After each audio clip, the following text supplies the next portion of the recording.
রোজা কেবল 30 দিনের জন্যই তাকওয়া সৃষ্টি করে না, বরং প্রকৃত রোজা 70 বছর পর্যন্ত আপন প্রভাব রাখে।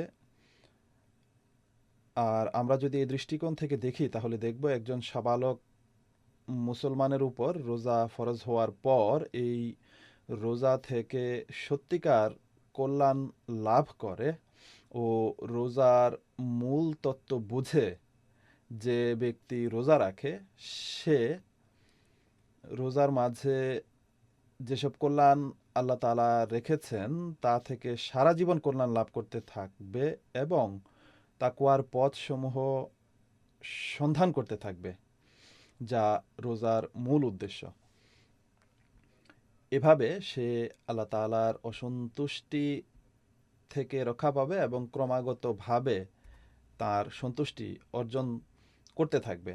চিন্তা করুন, আমাদের সমাজে যদি এমন রোজাদার সৃষ্টি হয়ে যায় তাহলে কত সুন্দর ও আদর্শ সমাজ হবে সেটি, যেখানে আল্লাহ তাআলার প্রাপ্য অধিকারও প্রদান করা হবে এবং বান্দার অধিকারও প্রদান করা হবে।